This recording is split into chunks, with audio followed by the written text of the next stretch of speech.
So, your uncle. What's wrong with him? He's possessed. As in the devil? Something like that. He says a dark man is following him, watching him at all times. What do you make of it? It's nonsense, of course, but I'd be lying if I said it didn't bother me. You see, it runs in my family. Possession? No, Detective. Deteriorating melancholy.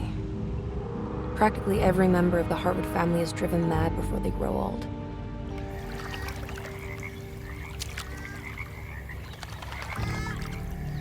But Jeremy didn't kill himself. Is that why he's at your setup?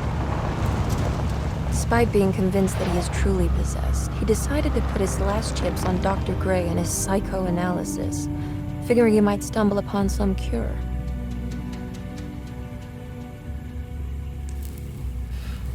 You mentioned the letter. I received a disturbing letter from Jeremy accusing the staff and all the other patients of being involved in some cult. And now they are also out to get him. Could it be real? Or is it all just in his head? It's a story he tells himself, Mr. Carnby. Anything to avoid the truth. Which is? That we're all terribly insignificant. That people mean so very little to one another. That there is no one out to get Jeremy Hartwood because he isn't worth getting. Here we are.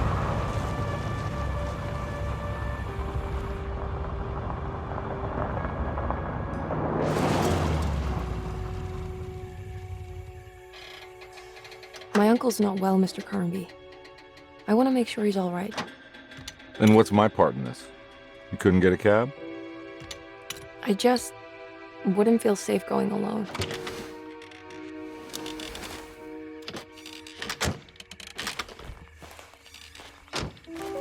Did you bring a gun?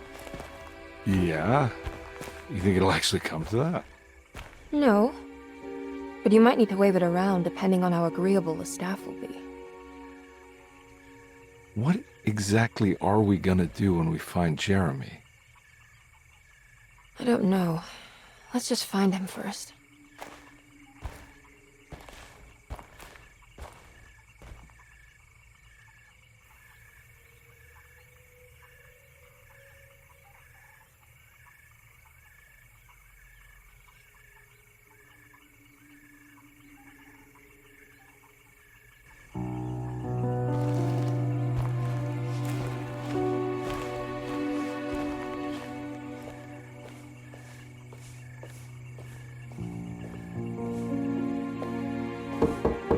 Hello? Hello? Looks abandoned. It can't be. There has to be someone around. Wait here. I'll go around back.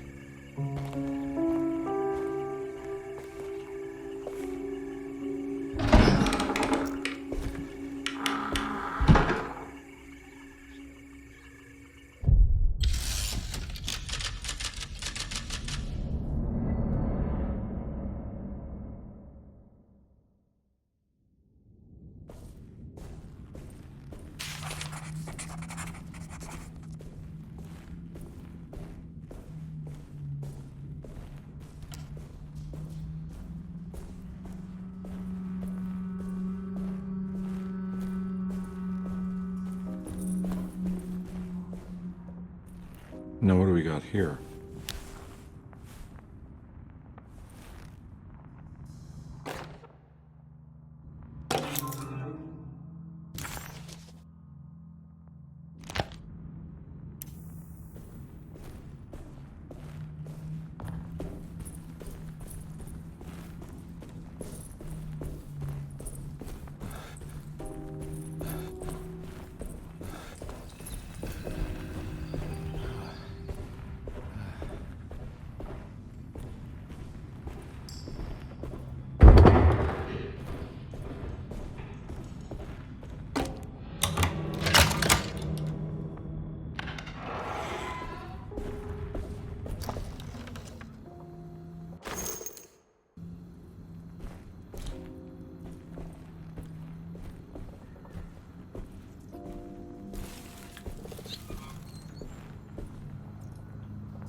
Nah, I'm not getting in there.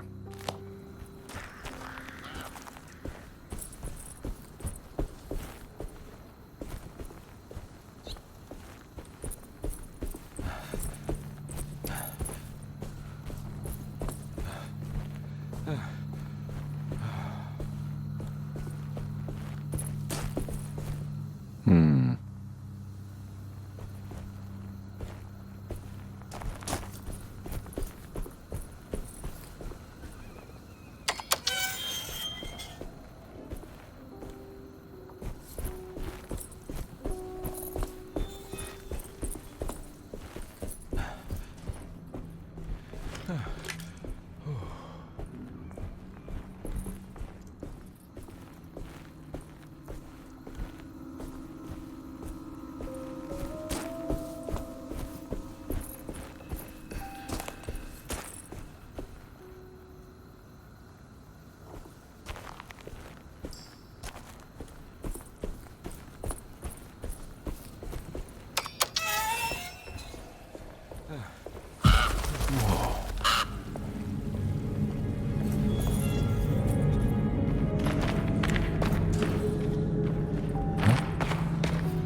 Don't mind if I do.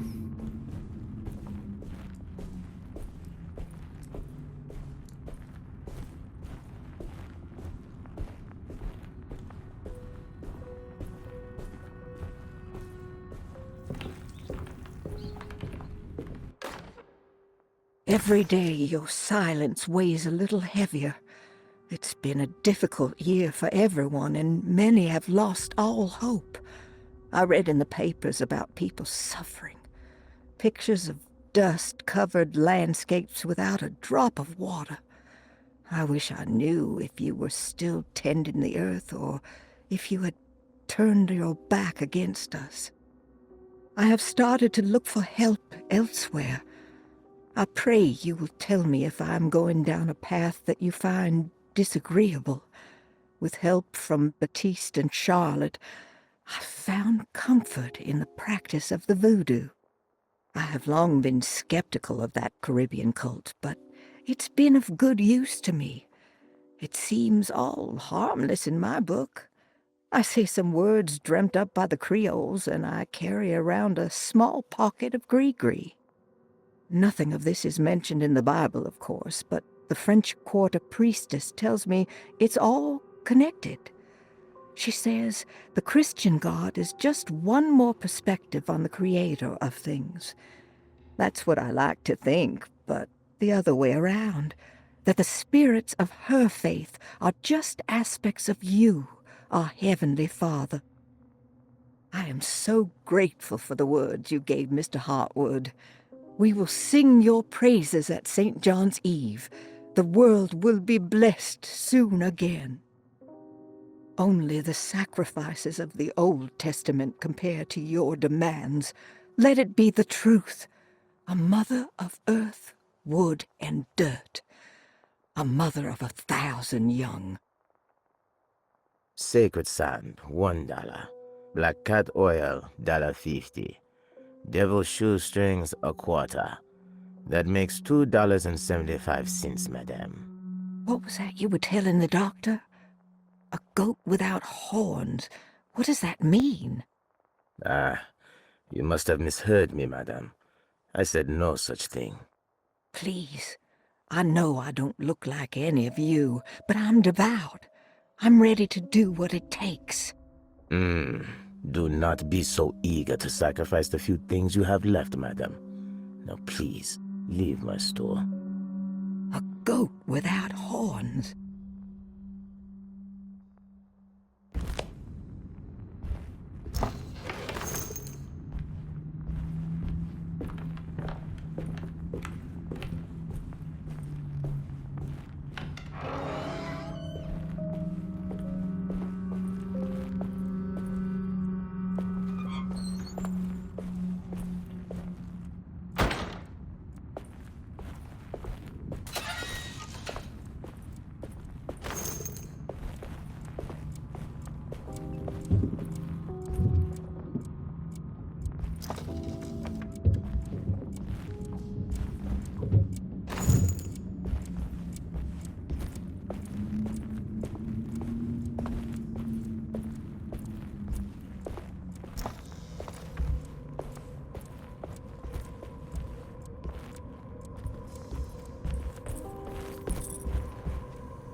Huh.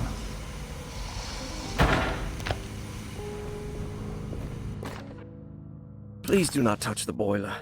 It is working after all. While the sabotage has caused a leak, only the decorative plate has been completely ruined. Let's wait for Mr. Chance to turn up and he can take a look at the leak. Mr. Waits. That doesn't look safe. There's something missing.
Hey.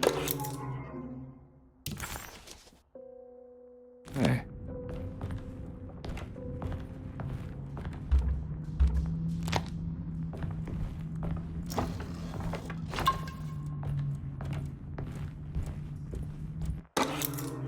Sunday, June 22nd.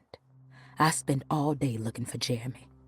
I should have cared for the others, but I'm scared that he will do something irreversible. Cassandra is upset that I didn't give her the latest shipment of pain medication that Waits brought from the post office yesterday. I would have given it to her, but the company didn't send a new key this time around, so the box is just sitting there on my desk. They must have figured we had plenty of their gimmicky keys by now. I only remember seeing one lately. Grace was playing with it inside the grand parlor. Unless it turns up by itself, it will have to wait. I have to figure out where Jeremy is. I think Jack knew something. That dog of his found a strange rot permeating the house. She's showing us, he said. Like those blots and streaks of fetid rot was talking to him.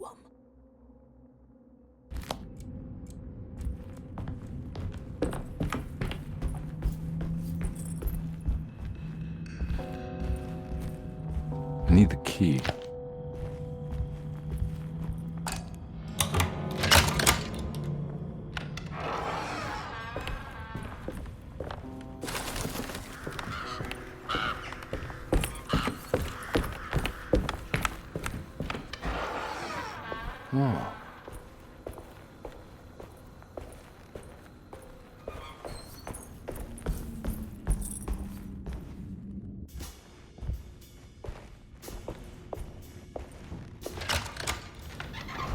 Thanks. What are you doing? Who are you? Whoa, pardon me, excuse me. My name is Edward Carnby, private investigator. I hope you don't mind we let ourselves inside. I do mind. This is private property. You can't just barge in here. I'm sorry about all this, but I'm looking for my uncle. It's urgent, and no one was answering the door. We can't hear you knocking anymore. None of us can. Who is your uncle, darling? Jeremy. Am I right? She has that heartwood gloom, doesn't she? That's right. I'm Emily Hartwood.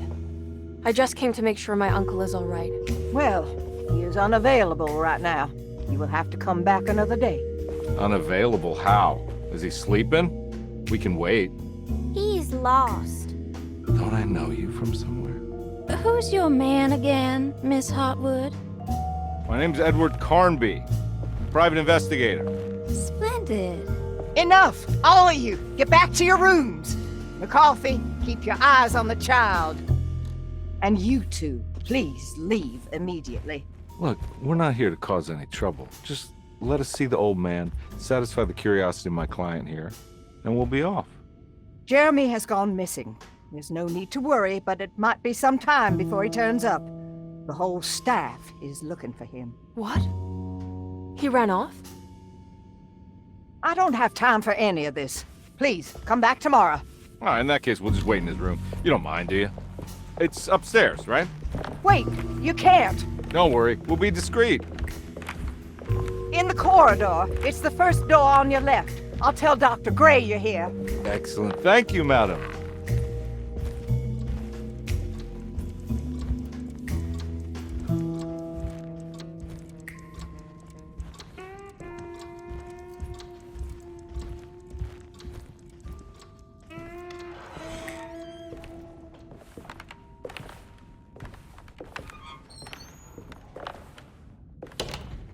All right, here we are. Let's look around. See if we can dig up any clues.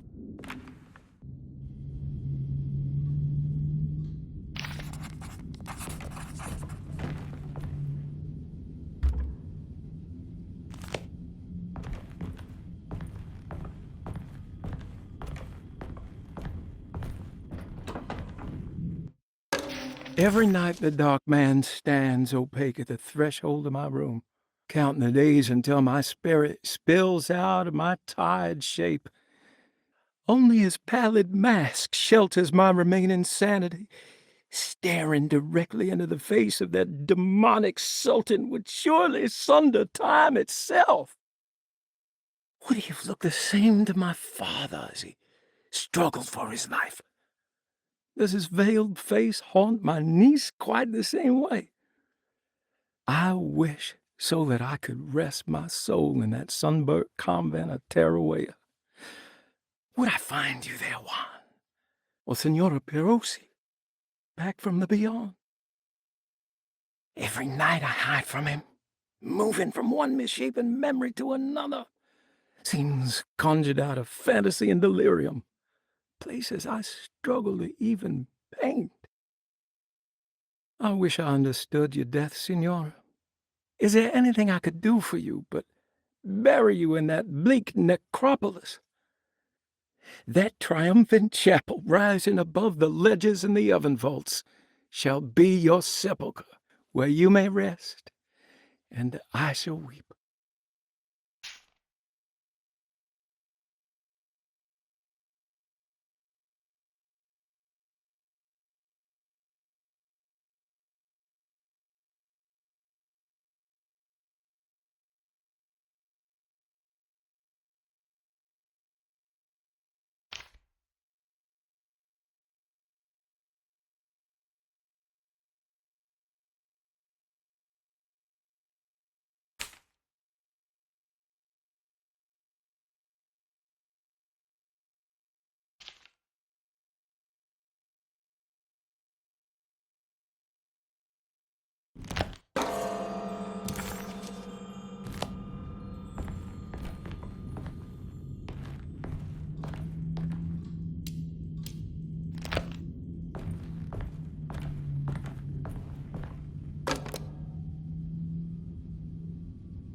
Hey, you know anything about this? Looks like some sort of talisman.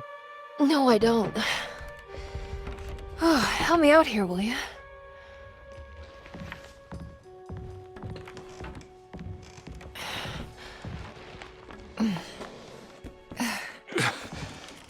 I would kill the guy to throw some of this stuff out. I'd be crazy too if I had this much junk lying around.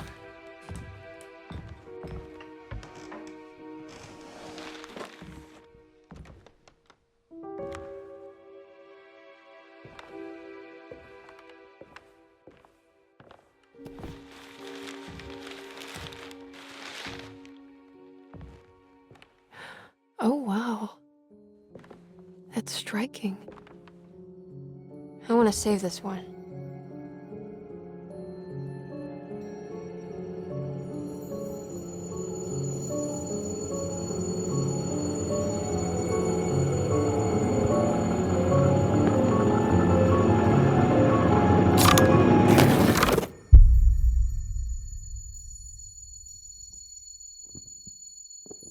All right, come on. I want to go see Dr. Gray.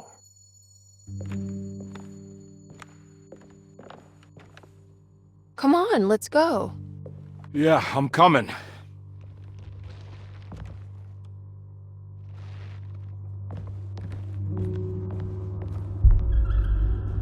Miss Hartwood. Emily?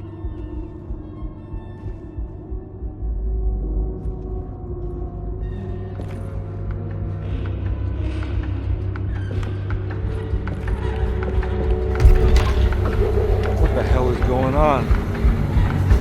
Where am I?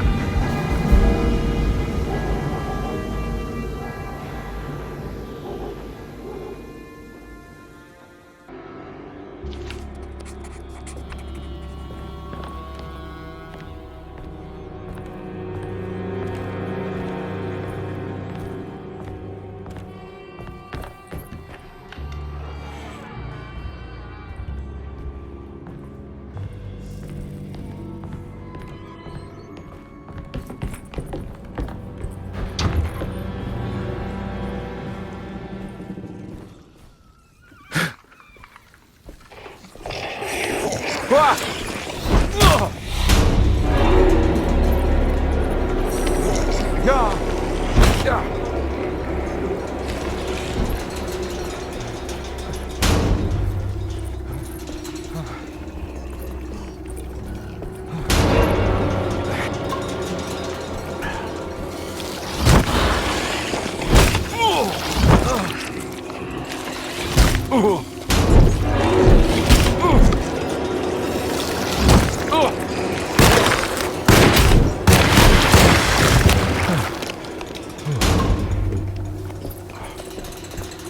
Christ, what the hell was that?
Don't let them get inside, Compare. They're not the good kind. Is this your store? There are no owners here. We both strangers in Jeremy's store. Jeremy did this. How? The pact with the dog man. Jeremy warned us, but we didn't think much of it. I'm Detective Edward Carnby. I was hired by Jeremy's niece to find him. Oh, yeah? How much you paying you? $150. She's sure getting her money's worth tonight. Are you a thinking man, compare? No, not if I can help it. You know, I think Jeremy's hiding in a way we can't find him. He has this juju necklace that guides him. The talisman? That's right. It's some magic charm he got from Miss Jackson down the street. The voodoo priestess? You know surprising things, compare. Yeah, the Mama Loa. Here, take the key. I locked the gate to save her place from all the ghouls and goblins getting inside. Maybe if you go there, you can find some clues to show you the way. Thanks. I'll have a look.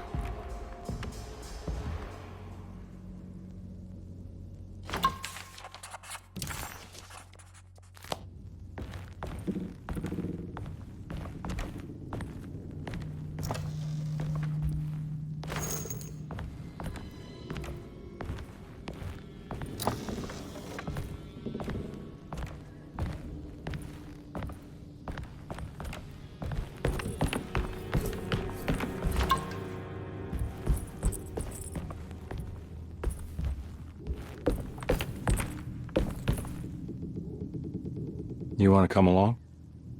Nah, I'm gonna stay here for a while.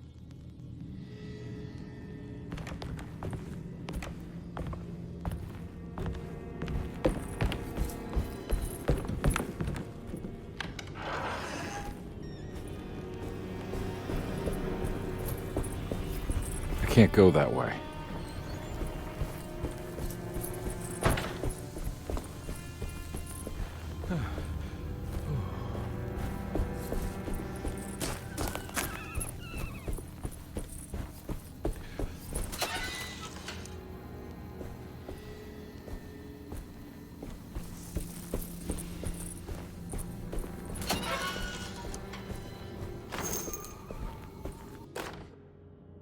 Nice.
I recognize this place. It's Miss Jackson's seance parlor.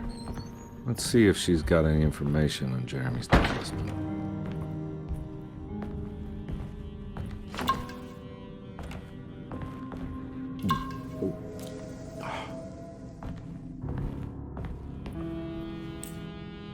It's the talisman, like the one in the painting.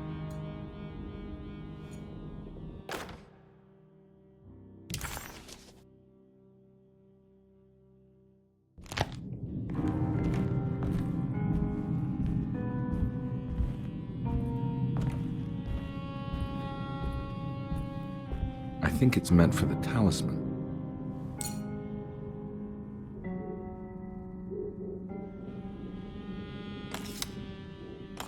I think it needs numbers, like coordinates.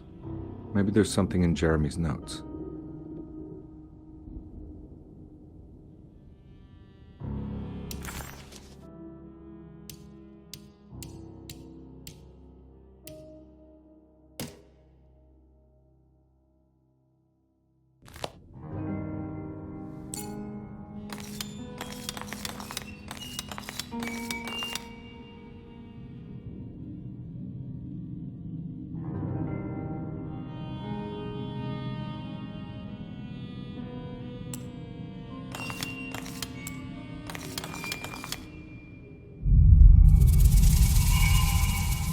It's showing something. A place? Where is that?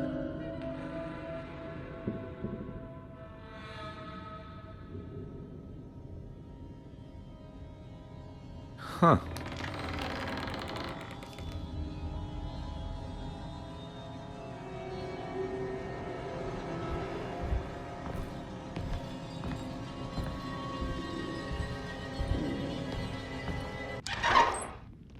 Detective, I was wondering when you were going to show up. Mrs. Thompson told me you were here. I understand you are working for Jeremy Hartwood's niece. Yeah, I guess so. I mean, you're not wrong. We came here for her uncle. I just didn't expect... I didn't expect this. You are Dr. Gray, right? That's right. You don't happen to have some identification, Detective. I'm not keen on having strangers prying into my business.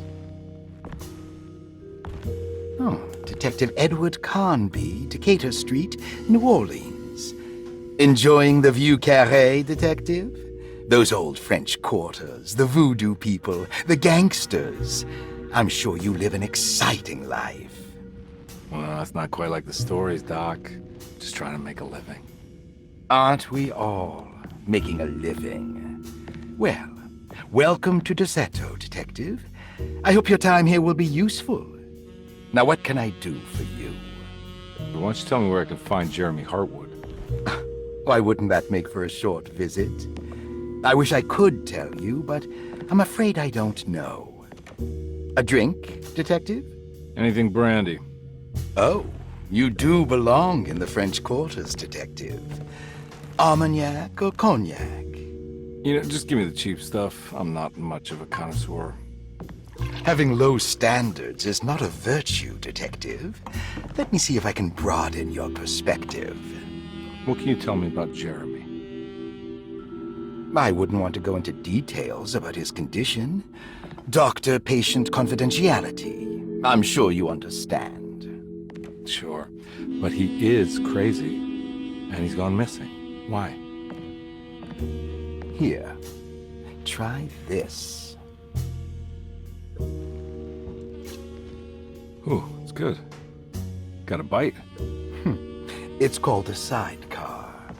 The trick is not to be afraid of the tartness of the lemon. Then, for goodness sake, don't overdo the triple sec. Okay, What can you tell me about Jeremy? Well, let me think. He is an anxious man, constantly worried about events not presenting themselves according to his model of predestination.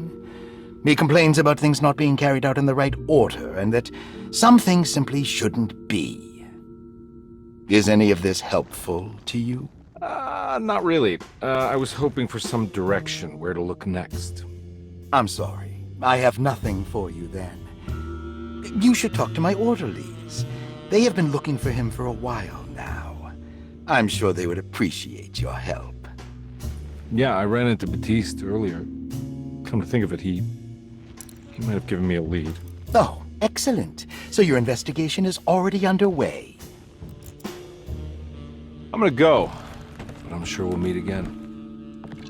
Looking forward to it. Safe returns.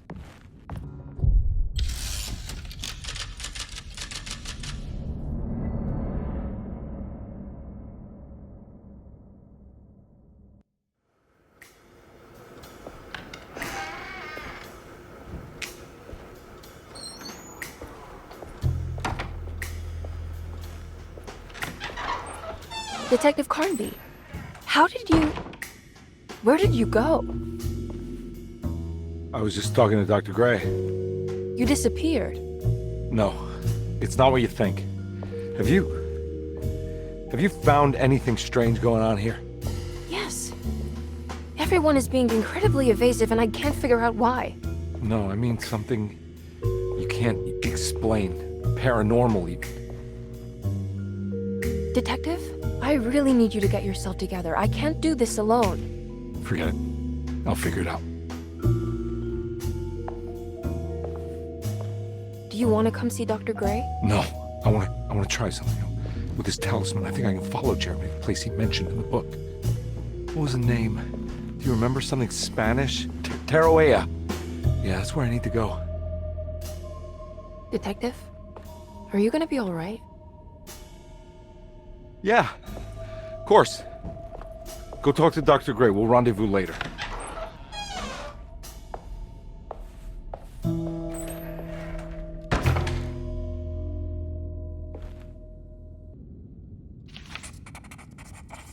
This talisman brought me back from the French Quarter in the blink of an eye. If Jeremy can travel so easily, then he could be hiding anywhere, even Tarawea. If he can do it, so can I. I just need to figure out how the talisman... Paul, you're right about the plates on the boiler and the clock. They have been sabotaged, and I think I know who did it. They have something to do with Jeremy's episodes and how he seems to disappear at night. Right now, it's important that you keep an eye out for any of the pieces. I want to find out if I can repair the plates. Let me know if you find any of them. Lottie. Tell Lottie to take a look at the well in the kitchen garden. It works. Dr. Elmore Lee Gray is DeSeto's chief doctor. Accounting and all administrative work is handled by me, Paul Waits. Magdalena Thompson, or Mags, is responsible for the household. Jean-Baptiste and Charlotte Tabois are responsible for keeping the guests' medical regimens in check. Finally, Jack Chance is our gardener, who can occasionally be seen in the conservatory, but is for the most part busy outside. There are currently 6 guests at DeSeto. Malcolm McCarthy and Ruth Tallant reside on the first floor. Jeremy Hartwood, Elisabetta Perosi, Grace Saunders, and of course Cassandra Beauregard live on the second floor.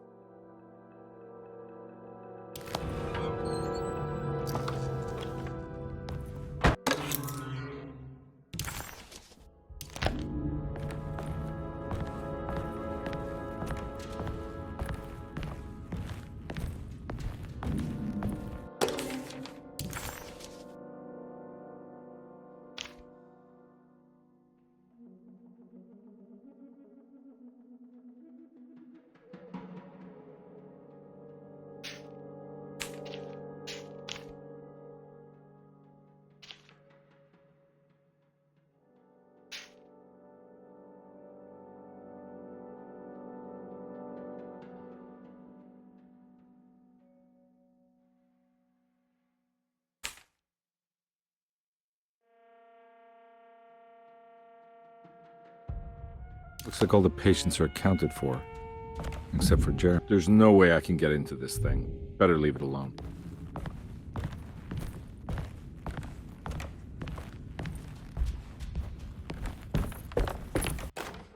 Saw your notice in the boiler room. You should know Mr. Chance won't be coming back. I got no business being in there myself, but you can take a valve from the wine cellar if you wanna try to stop the steam pouring out. Be careful.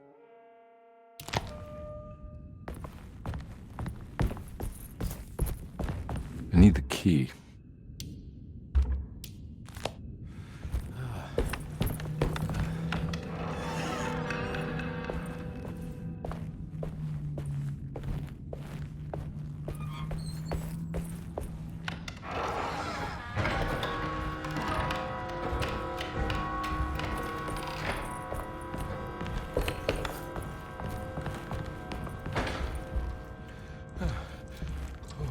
Oh.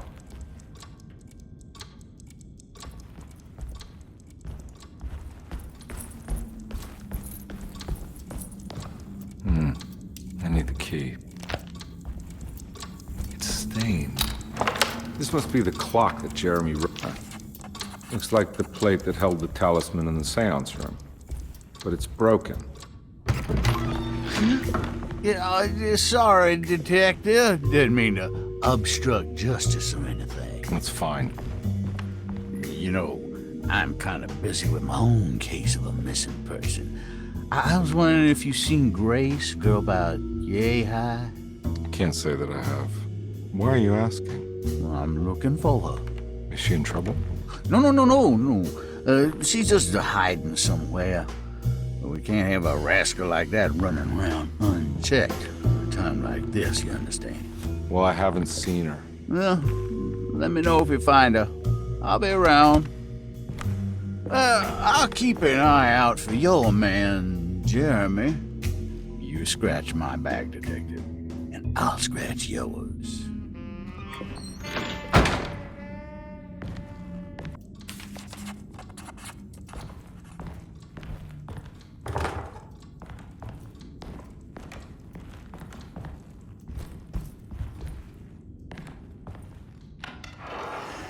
Looks like everything's back to normal here.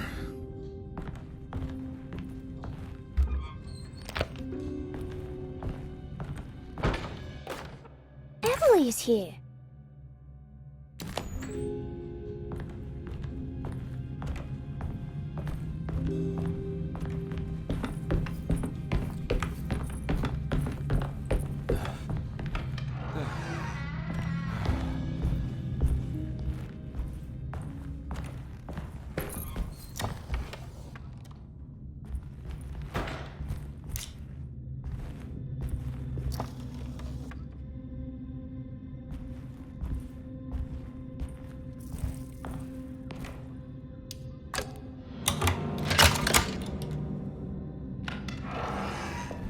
Huh.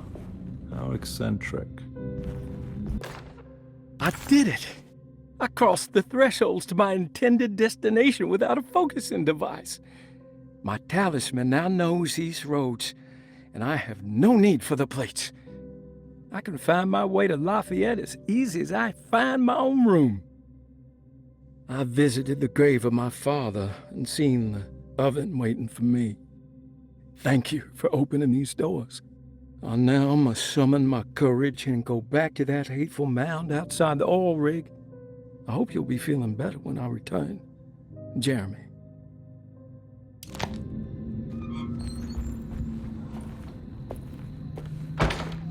What are these symbols?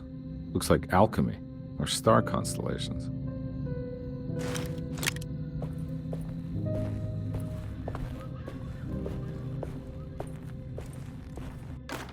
Will I need to remember how to get them out again? They are locked up for good reason. I am sure she is still able to whisper the answer in the ears of the wrong people. But not for long. I will see her burned soon enough. That black goat will be sacrificed to put an end to it all. Then it will all be over. No more Derceto, and sadly, no Astarte. Those good pirates of Pontchartrain. May you still sail the lake until you find the shores of Hali.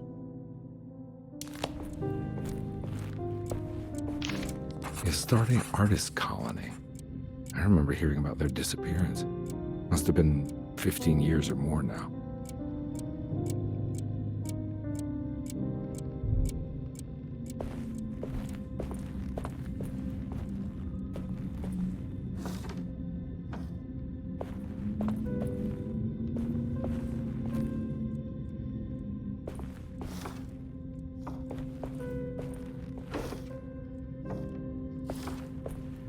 These paintings got some grim-looking rot on them.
I need the key.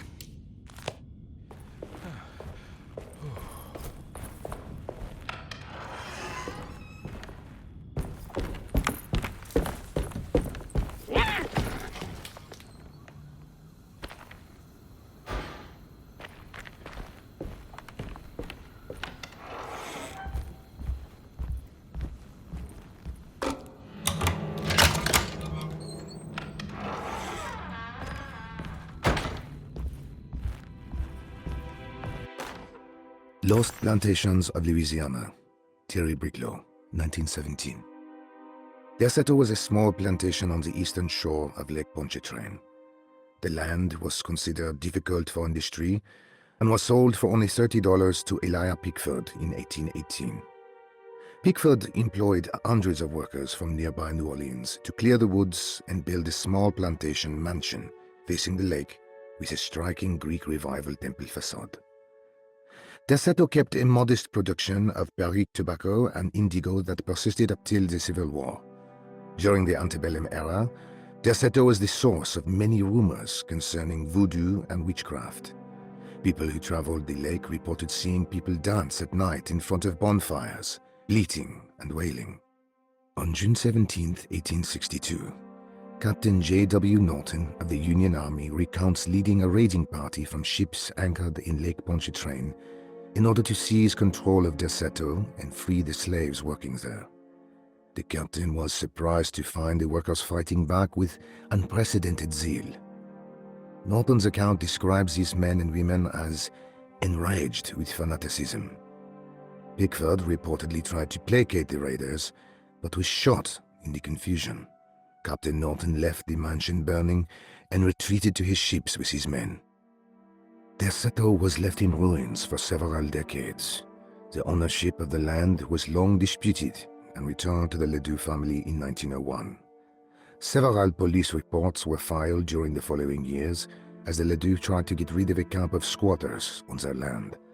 The police made several visits to remove the trespassers, but the people kept returning.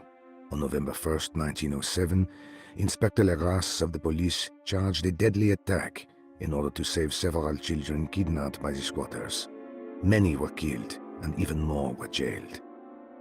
The following year, Ledoux rebuilt their chateau, incorporating the surviving stone foundation and adding a magnificent wrought iron conservatory. The farmland had been reclaimed by the surrounding woods, so it was no longer profitable to use as a plantation. Instead, the house was turned into an artist's colony. The Astarte Artist Colony was a successful group of artists, including figures such as painter Heinrich Cassel and poet Nora Keith. The group was also known for their beloved Mardi Gras crew called the Pirates of Pontchartrain.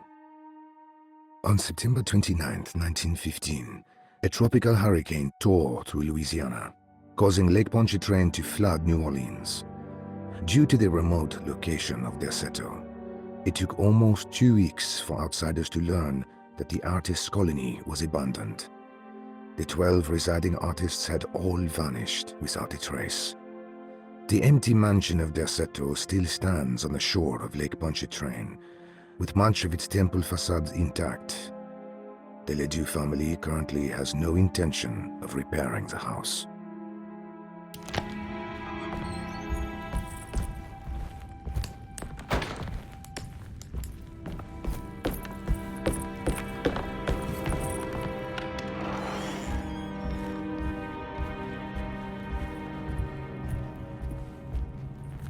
Now we're talking.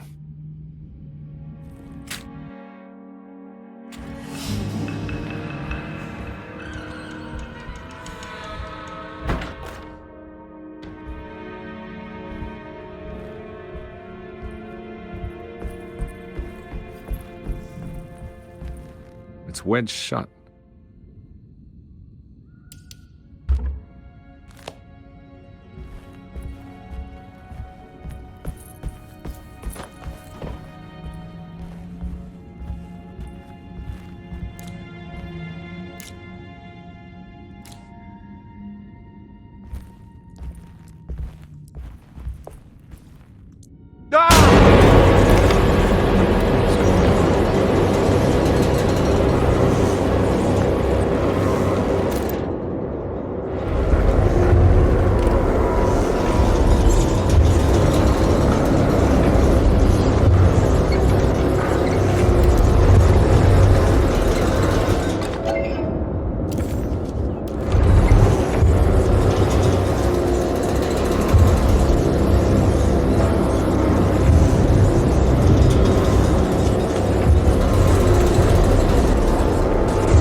What happened?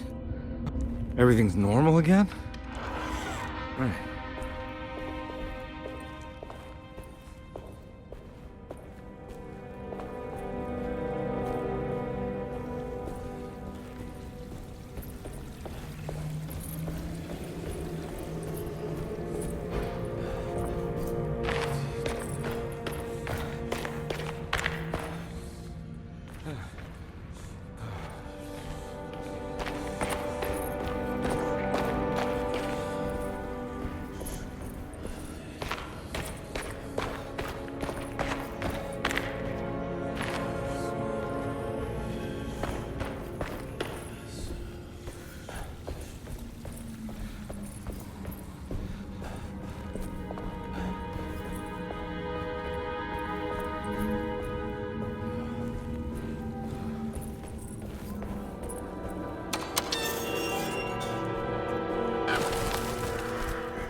Got it.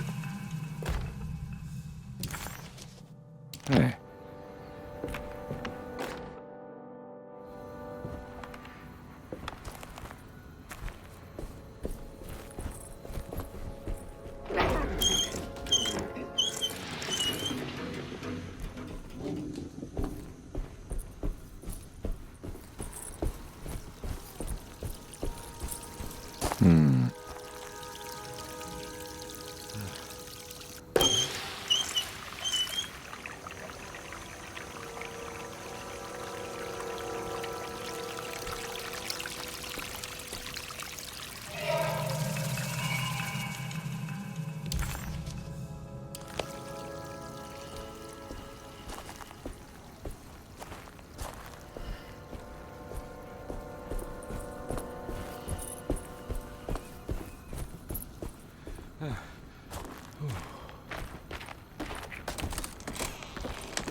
I need the key.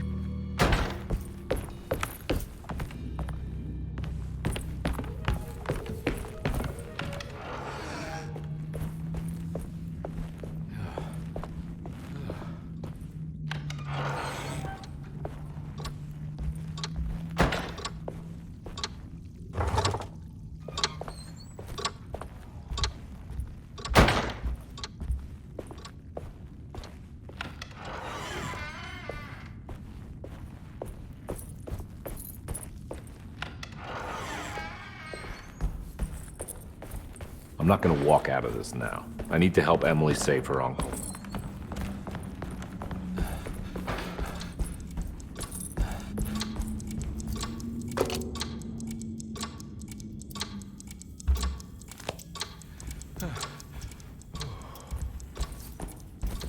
I need the key.